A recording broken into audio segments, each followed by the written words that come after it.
La etiología de la histeria, 1896. Sin embargo, no anticipemos en este punto las doctrinas a la experiencia. Habría además una prueba, pero una realmente inatacable, sobre la autenticidad de las vivencias sexuales infantiles, a saber, que las indicaciones de una persona en el análisis fueran corroboradas por la comunicación de otra persona dentro de un tratamiento o fuera de él. Para ello sería preciso que ambas hubieran participado en su infancia de la misma vivencia, por ejemplo, que hubieran mantenido una recíproca relación sexual. Y tales relaciones infantiles, como enseguida lo oirán ustedes, en modo alguno son raras. Muy a menudo sucede que ambos copartícipes contraen después una neurosis, a pesar de lo cual creo que fue una gran suerte haber conseguido yo una corroboración objetiva tal en 2 casos sobre 18. Una vez fue el hermano varón, que se había mantenido sano, quien, sin que yo lo exhortara a ello, corroboró, cierto que no las más tempranas vivencias sexuales con su hermana enferma, pero al menos escenas de esa índole durante la niñez más tardía de ellos, y el hecho de haber mantenido unas relaciones sexuales que se remontaban más atrás. Y otra vez ocurrió que 2 mujeres bajo tratamiento habían mantenido de niñas comercio sexual con la misma persona masculina, a raíz de lo cual se habían producido algunas escenas con acento truá. Cierto síntoma que se derivaba de estas vivencias infantiles había conseguido plasmarse en los 2 casos como testimonio de esta comunidad. Ve entonces, en experiencias sexuales de la infancia, consistentes en estimulaciones de los genitales, acciones semejantes al coito, etc., deben reconocerse en último análisis aquellos traumas de los cuales arrancan tanto la reacción histérica frente a unas vivencias de la pubertad como el desarrollo de síntomas histéricos. Seguramente se elevarán, desde 2 lados diferentes, 2 objeciones opuestas entre sí contra esta tesis. Unos dirán que abusos sexuales de esa índole, perpetrados contra niños o por niños entre sí, son demasiado raros para que se pudiera abarcar con ellos el condicionamiento de una neurosis tan frecuente como la histeria. Otros aducirán quizá que tales vivencias son, por el contrario, muy frecuentes, demasiado como para atribuirles un significado etiológico a su comprobación. Sostendrán también que, a poco que se lo investigue, fácilmente se descubrirán personas que recuerdan escenas de seducción sexual y de abusos sexuales en su niñez, a pesar de lo cual nunca han sido histéricas. Por último se nos dirá, como poderoso argumento, que en los estratos inferiores de la población la histeria no es sin duda más frecuente que en los superiores, no obstante indicar todo que el mandamiento de invulnerabilidad sexual de la niñez se infringe con frecuencia incomparablemente mayor en el caso de los niños proletarios. Empecemos nuestra defensa por lo más fácil. Paréceme cierto que nuestros niños están expuestos a ataques sexuales mucho más a menudo de lo que uno supondría por los escasos desvelos que ello causa a los padres. En mis primeras averiguaciones acerca de lo que sobre este tema se sabía, me enteré por algunos colegas de la existencia de varias publicaciones de pediatras que se quejan por la frecuencia de prácticas sexuales perpetradas por nodrizas y niñeras aún en lactantes, y en estas últimas semanas ha llegado a mis manos un tocante trabajo del Dr. Steckel, de Viena, que se ocupa del coito en la infancia. No he tenido tiempo de recopilar otros testimonios bibliográficos, pero aun si estos fueran los únicos, habría derecho a esperar que, incrementada la atención hacia este tema, muy pronto se corroboraría la gran frecuencia de vivencias sexuales y quehacer sexual en la niñez. Por último, los resultados de mis análisis se bastan para hablar por sí solos. En los 18 casos sin excepción, de histeria pura, y de histeria combinada con representaciones obsesivas, 6 hombres y 12 mujeres, tomé noticia, como ya he consignado, de tales vivencias sexuales de la infancia. Puedo clasificar mis casos en 3 grupos, de acuerdo con el origen de la estimulación sexual. En el primer grupo se trata de atentados únicos o al menos de abusos aislados, las más de las veces perpetrados en niñas por adultos extraños a ellas, que en ese acto atinaron a evitar un daño mecánico grosero. En tales casos no contó para nada la aquiescencia de los niños, y como secuela inmediata de la vivencia prevaleció el terror. Un segundo grupo lo forman aquellos casos, mucho más numerosos, en que una persona adulta cuidadora del niño niñera, aya, gobernanta, maestro, y por desdicha también, con harta frecuencia, un pariente próximo introdujo al niño en el comercio sexual y mantuvo con él una relación amorosa formal plasmada también en el aspecto anímico a menudo durante años. Finalmente, al tercer grupo pertenecen las relaciones infantiles genuinas, vínculos sexuales entre dos niños de sexo diferente, la mayoría de las veces entre hermanitos, que a menudo continuaron hasta pasada la pubertad y conllevaron las más persistentes consecuencias para la pareja en cuestión.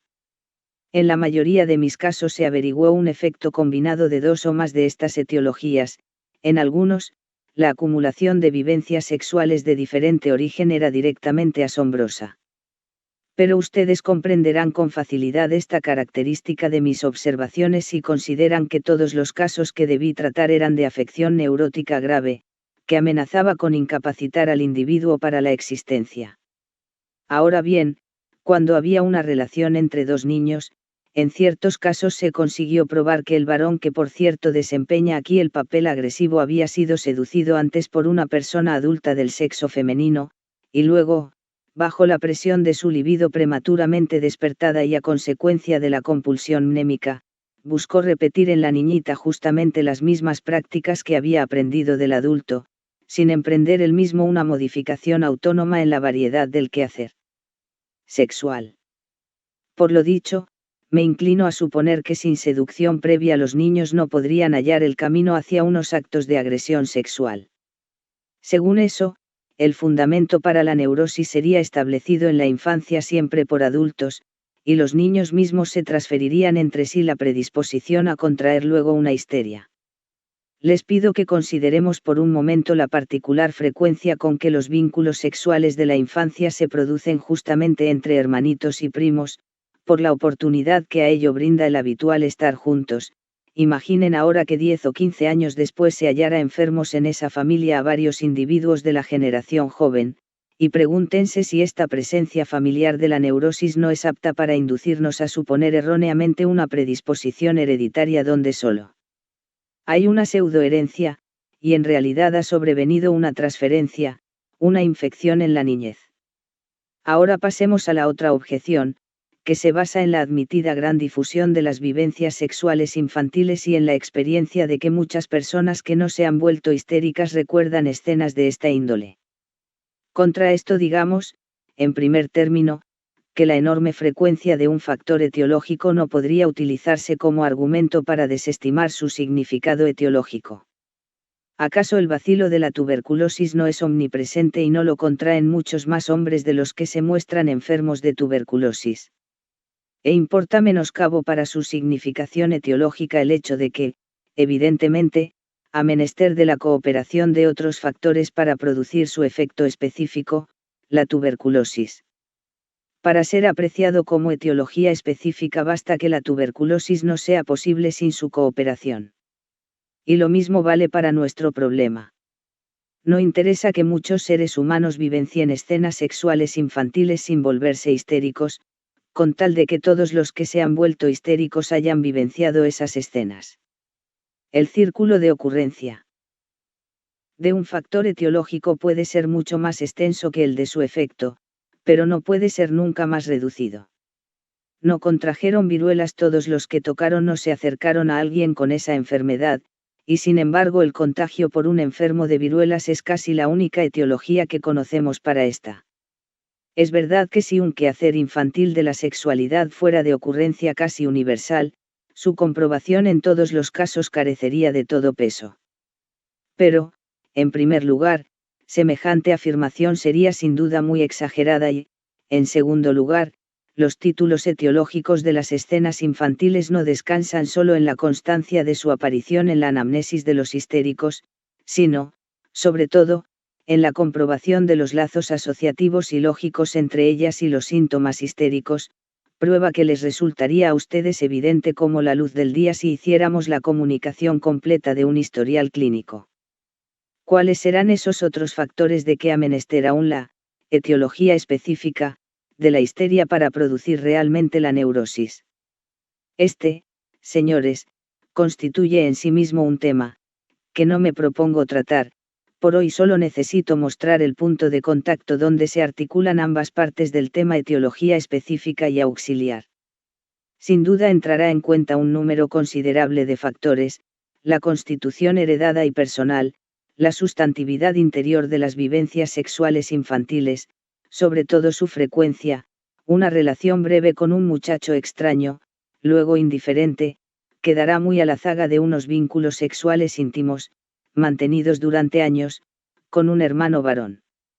En la etiología de las neurosis tienen tanto peso las condiciones cuantitativas como las cualitativas. Para que la enfermedad devenga manifiesta es preciso que sean rebasados ciertos valores de umbral. Por lo demás, yo mismo no considero exhaustiva la serie etiológica antes consignada, ni ha despejado ella el enigma de saber por qué la histeria no es más frecuente en los estamentos inferiores. Recuerden, sin embargo, la difusión sorprendentemente grande que, según afirmó Siarkow, tiene la histeria masculina entre los obreros. Empero, puedo recordarles que hace algunos años señalé un factor hasta ahora poco apreciado, para el cual reclamé el papel principal en la provocación de la histeria después de la pubertad. Consigné entonces que el estallido de la histeria se deja reconducir, de manera casi regular, a un conflicto psíquico. Una representación inconciliable pone en movimiento la defensa del yo e invita a la represión. Pero en aquel momento no supe indicar las condiciones bajo las cuales ese afán defensivo tiene el efecto patológico de esforzar de manera efectiva hacia lo inconsciente el recuerdo penoso para el yo, y crear en su lugar un síntoma histérico. Hoy lo complemento, la defensa alcanza ese propósito suyo de esforzar fuera de la conciencia la representación inconciliable cuando en la persona en cuestión, hasta ese momento sana, están presentes unas escenas sexuales infantiles como recuerdos inconscientes, y cuando la representación que se ha de reprimir puede entrar en un nexo lógico o asociativo con una de tales vivencias infantiles. Puesto que el afán defensivo del yo depende de toda la formación moral e intelectual de la persona, no estamos ya privados de toda inteligencia para el hecho de que la histeria sea entre el pueblo bajo mucho más rara de lo que su etiología específica consentiría. Señores, reconsideremos otra vez aquel último grupo de objeciones, cuya respuesta nos ha llevado tan lejos. Tenemos sabido y admitido que numerosas personas recuerdan con gran nitidez unas vivencias sexuales infantiles, no obstante lo cual no son histéricas. Esta objeción carece de todo peso, pero a raíz de ella podemos hacer una valiosa puntualización. Y es que, según nuestra inteligencia de las neurosis, personas de este tipo en modo alguno podrían ser histéricas, al menos, no como consecuencia de las escenas que conscientemente recuerdan. En nuestros enfermos esos recuerdos nunca son conscientes, y más aún, los curamos de su histeria mudando en conscientes sus recuerdos inconscientes de las escenas infantiles. En cuanto al hecho de haber tenido ellos tales vivencias, no podríamos modificarlo, ni nos hace falta. Lo advierten ustedes, no importa la sola existencia de las vivencias sexuales infantiles, cuenta también una condición psicológica. Estas escenas tienen que estar presentes como recuerdos inconscientes, solo en la medida misma en que son inconscientes pueden producir y sustentar síntomas histéricos. En cuanto a saber de qué depende que estas vivencias arrojen como resultado unos recuerdos conscientes o inconscientes, si la condición para ello se sitúa en el contenido de las vivencias, en la época en que sobrevinieron o en influjos posteriores, he ahí un nuevo problema que precavidamente dejaremos de lado. Permítanme indicarles solo la tesis que el análisis nos ha proporcionado como un primer resultado: los síntomas histéricos son retoños de unos recuerdos de eficiencia inconsciente. C. Si sostenemos que unas vivencias sexuales infantiles son la condición básica, la predisposición, por así decir, para la histeria, que ellas producen los síntomas histéricos, pero no de una manera inmediata, sino que al principio permanecen ineficientes y solo cobran eficiencia patógena luego, cuando pasada la pubertad son despertadas como unos recuerdos inconscientes, si tal sostenemos, pues, estamos obligados a dar razón de las numerosas observaciones que comprueban la emergencia de una afección histérica ya en la niñez y antes de la pubertad. Pero también esta dificultad se disipa si consideramos más ceñidamente los datos, obtenidos mediante los análisis, sobre las circunstancias temporales de las vivencias sexuales infantiles. Es que entonces uno averigua que en nuestros casos graves la formación de síntomas histéricos empieza, no de manera excepcional, sino más bien regularmente, con el 8º año, y que las vivencias sexuales, que no exteriorizan ningún efecto inmediato, todas las veces se remontan más atrás, hasta el 3º o 4º, o hasta el 2º año de vida. Como en ningún caso la cadena de las vivencias eficientes se interrumpe con el 8º año, yo tengo que suponer que ese periodo de la vida en que se produce el empuje de crecimiento de la segunda dentición forma para la histeria una frontera, traspuesta la cual su causación se vuelve imposible. Si alguien no tiene unas vivencias sexuales más tempranas, a partir de ese momento ya no puede quedar predispuesto a la histeria, y quien las tenga, puede desarrollar ya unos síntomas histéricos. En cuanto a la aparición de histeria aún más allá de esta frontera de edad, o sea, antes de los 8 años, se puede interpretar como un fenómeno de madurez prematura. La existencia de esa frontera se entrama, muy probablemente, con unos procesos de desarrollo dentro del sistema sexual. A menudo se observa un precoz desarrollo sexual somático, y hasta es concebible que una estimulación sexual prematura pueda promoverlo. Así obtenemos una indicación de que cierto estado infantil de las funciones psíquicas, así como del sistema sexual, es indispensable para que una experiencia sexual sobrevenida en ese periodo despliegue luego, como recuerdo, un efecto patógeno. Sin embargo, no me atrevo a pronunciarme con más precisión sobre la naturaleza de este infantilismo psíquico y su deslinde temporal. D. A una ulterior objeción, ¿acaso podría chocarle que el recuerdo de las vivencias sexuales infantiles hubiera de exteriorizar un efecto patógeno tan grandioso, cuando el vivenciarlas como tal ha permanecido ineficaz? Es que de hecho no estamos habituados a que de una imagen mnémica partan unas fuerzas que faltaron a la impresión real. Echan de ver ustedes aquí, por otra parte, con cuánta consecuencia se cumple en la histeria la tesis de que unos síntomas solo de recuerdos pueden proceder. Ninguna de las escenas posteriores en que se generan los síntomas es la eficiente, y las vivencias genuinamente eficientes no producen al principio efecto alguno. Ahora bien, aquí estamos frente a un problema que con buen derecho podemos separar de nuestro tema. Es cierto que uno se siente invitado a una síntesis si pasa revista a la serie de llamativas condiciones de las que hemos llegado a tomar noticia, a saber, para formar un síntoma histérico tiene que estar presente un afán defensivo contra una representación penosa, además, esta tiene que mostrar un enlace lógico o asociativo con un recuerdo inconsciente a través de pocos o muchos eslabones, que en ese momento permanecen por igual inconscientes. Por otra parte, aquel recuerdo inconsciente solo puede ser de contenido sexual, y su contenido es una vivencia sobrevenida en cierto periodo infantil. Así las cosas, uno no puede dejar de preguntarse, ¿cómo es posible que este recuerdo de una vivencia en su momento inofensiva exteriorice póstumamente el efecto anormal de guiar un proceso psíquico, como lo es la defensa, hasta un resultado patológico, mientras a todo esto el recuerdo mismo permanece inconsciente? Pues bien, uno no podrá menos que decirse que este es un problema puramente psicológico, cuya solución quizá reclame determinados supuestos sobre los procesos psíquicos normales y sobre el papel que en ellos cumple la conciencia. No obstante, por el momento puede permanecer irresuelto sin desvalorizar nuestra intelección, ya obtenida, sobre la etiología de los fenómenos histéricos. Señores, el problema cuyo planteo acabo de formular atañe al mecanismo de la formación de síntoma histérico. Pero nos vemos constreñidos a exponer la causación de estos síntomas sin considerar este mecanismo, lo cual conlleva inevitable menoscabo para el redondeo y la transparencia de nuestra elucidación. Volvamos al papel de las escenas sexuales infantiles. Me temía que pudiera haberlos inducido a sobreestimar su fuerza formadora de síntomas. Por eso destaco otra vez que todo caso de histeria muestra unos síntomas cuyo determinismo no proviene de vivencias infantiles, sino de vivencias posteriores, a menudo recientes. Es cierto que otra parte de los síntomas se remonta a las más tempranas vivencias, son, por así decir, de la más vieja alcurnia.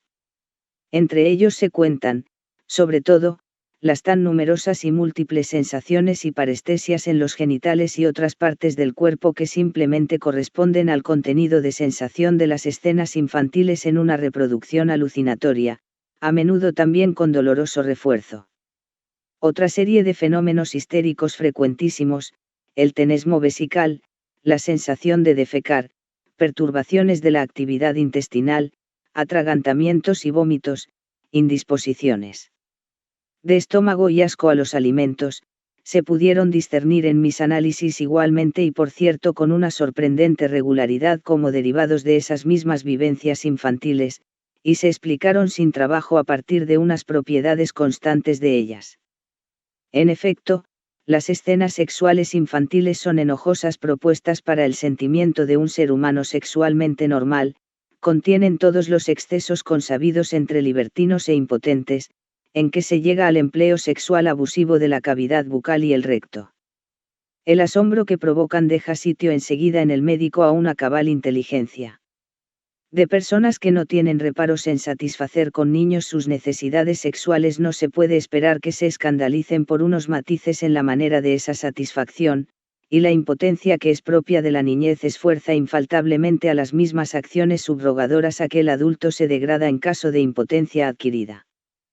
Todas las raras condiciones bajo las cuales la desigual pareja lleva adelante su relación amorosa el adulto, que no puede sustraerse de participar en la recíproca dependencia que necesariamente surge de un vínculo sexual, pese a lo cual sigue armado de toda su autoridad y su derecho de reprimenda, y para la satisfacción desinhibida de sus caprichos permuta un papel por el otro, el niño, librado en su desvalimiento a esa voluntad arbitraria, despertado prematuramente a toda clase de sensibilidades y expuesto a todos los desengaños, a menudo interrumpido en el ejercicio de las operaciones sexuales a él impuestas por su imperfecto dominio sobre las necesidades naturales, todas estas desproporciones grotescas, y al mismo tiempo trágicas, se imprimen sobre el futuro desarrollo del individuo y de su neurosis en un sinnúmero de efectos duraderos que merecerían el más exhaustivo estudio.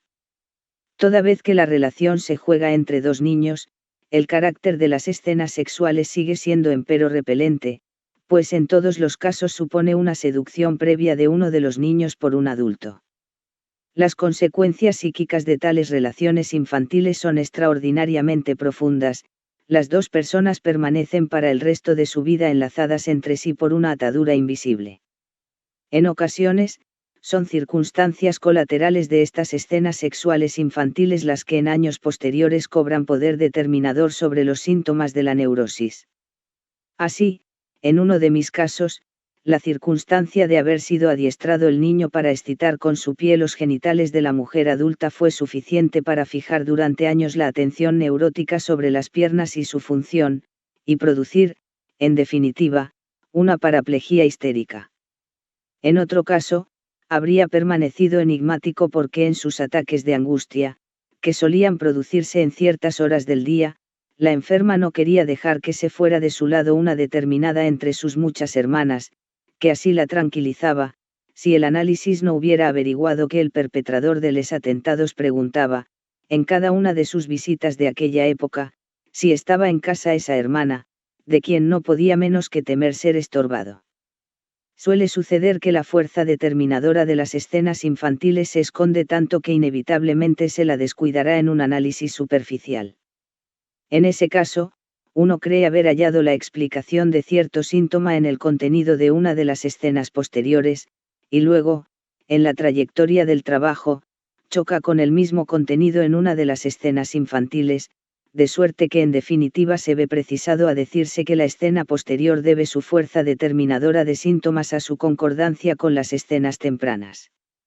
No por eso supondré insignificantes las escenas posteriores, si mi tarea fuera elucidar ante ustedes las reglas de la formación de síntomas histéricos, tendría que reconocer como una de esas reglas la siguiente: se escoge como síntoma aquella representación cuyo realce es el efecto conjugado de varios factores, que es evocada simultáneamente desde diversos lados, es lo que.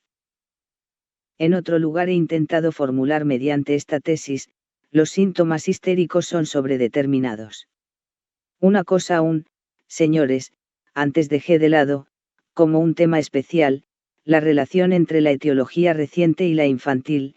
No puedo, sin embargo, dar por terminado mi tratamiento de este asunto sin infringir ese designio siquiera con una puntualización. Me concederán que hay sobre todo un hecho capaz de desorientarnos en la inteligencia psicológica de los fenómenos histéricos, un hecho que parece advertirnos que no hemos de medir con el mismo rasero los actos psíquicos de histéricos y normales. Y es la desproporción que hallamos en los histéricos entre estímulo psíquicamente excitador y reacción psíquica. Procuramos dar razón de ella mediante el supuesto de una irritabilidad anormal general y solemos empeñarnos en explicarla fisiológicamente, como si ciertos órganos cerebrales que sirven a la transferencia se encontraran en los enfermos en cierto estado químico, como los centros espinals de la rana a la que se ha inyectado estricnina, o se hubieran sustraído del influjo de centros inhibidores superiores, como en el experimento con animales bajo vivisección. Ambas concepciones pueden estar por entero justificadas aquí y allí para explicar los fenómenos histéricos, yo no lo pongo en entredicho. Sin embargo, lo principal del fenómeno, la reacción histérica anormal, hipertrófica, admite una explicación diversa, que es sustentada por numerosos ejemplos tomados del análisis.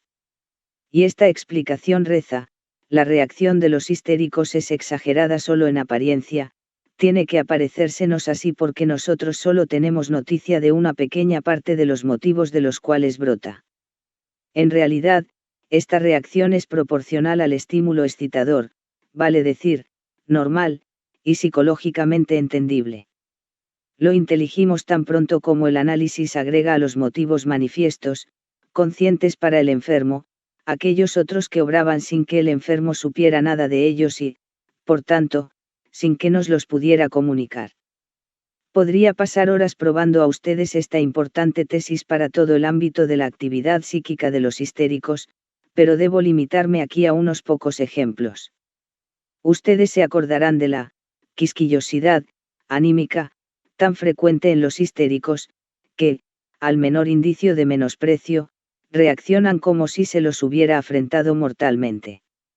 Y bien, ¿qué pensarían si observaran esa extremada susceptibilidad a raíz de ocasiones nimias entre dos personas sanas, por ejemplo unos cónyuges?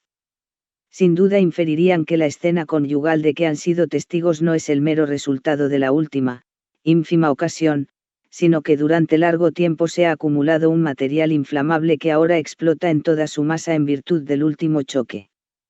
Les pido que transfieran idéntica hilación de pensamiento a los histéricos.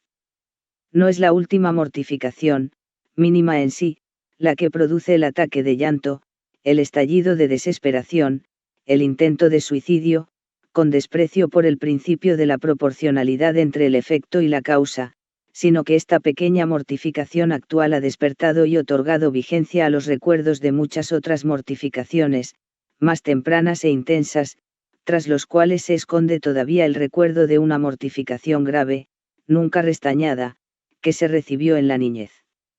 O bien, si una joven se hace los más terribles reproches por haber consentido que un muchacho le acariciara en secreto tiernamente la mano, y desde entonces es aquejada por la neurosis, bien pueden ustedes enfrentar ese enigma con el juicio de que ella es una persona hipersensible, de disposición excéntrica, anormal, pero cambiarán de parecer si el análisis les muestra que aquel contacto trajo a la memoria otro, semejante, ocurrido a muy temprana edad y que era un fragmento de un todo menos inocente, de modo que en verdad los reproches son válidos para aquella ocasión antigua.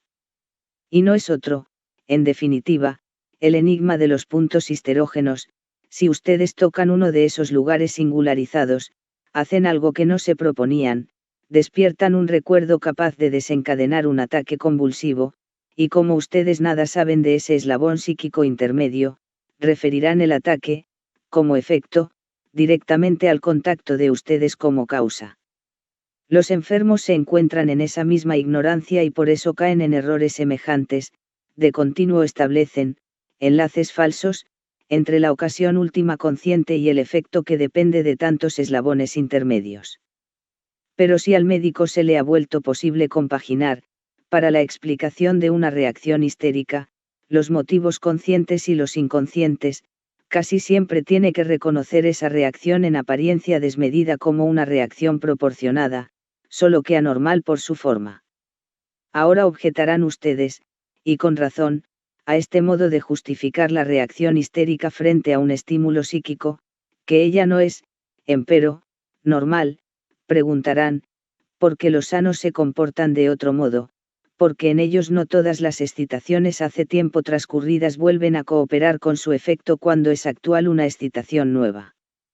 Es que se recibe la impresión de que en los histéricos guardan su virtud eficiente todas las vivencias antiguas frente a las cuales ya a menudo se reaccionó, y se reaccionó tormentosamente, como si estas personas fueran incapaces de tramitar estímulos psíquicos. Y es así, señores, de hecho es preciso suponer verdadero algo de esa índole. No olviden que las vivencias antiguas de los histéricos exteriorizan su efecto en una ocasión actual como recuerdos inconscientes.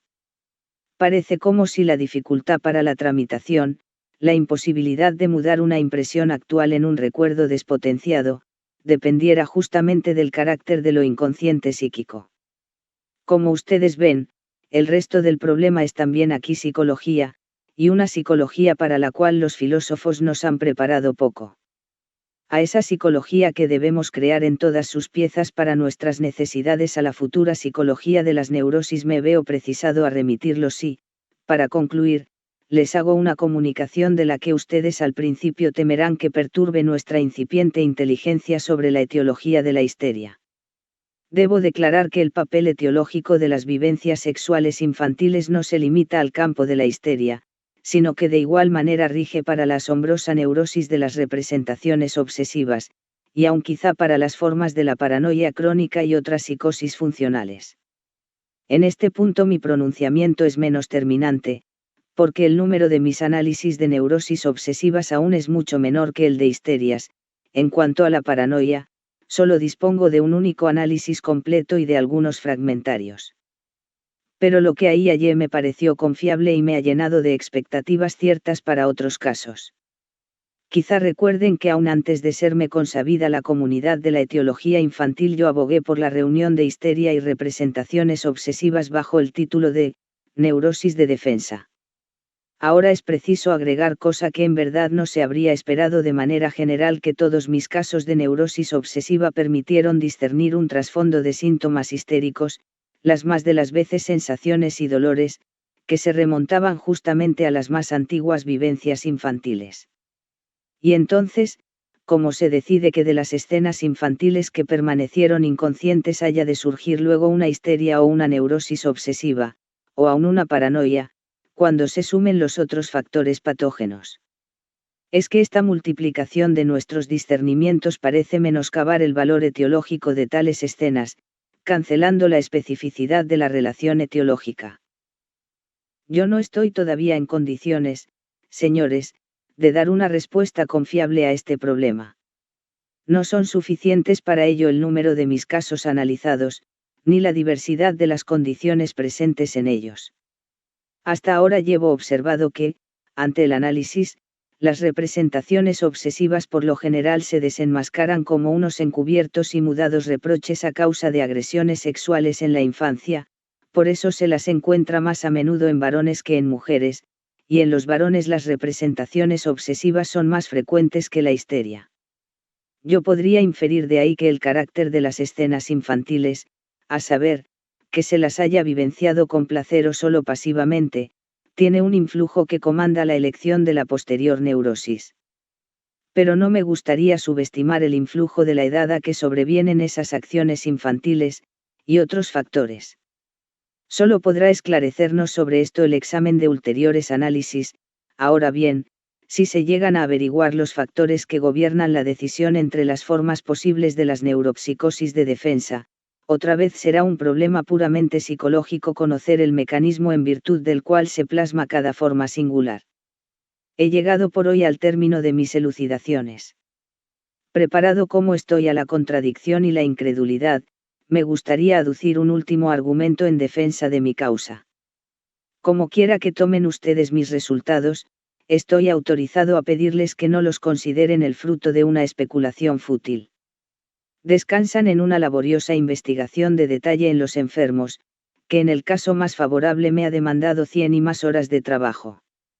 Más aún que la apreciación que hagan ustedes de los resultados, me importa la atención que presten al procedimiento de que me he valido, procedimiento novedoso, de difícil manejo y, no obstante, indispensable para fines científicos y terapéuticos.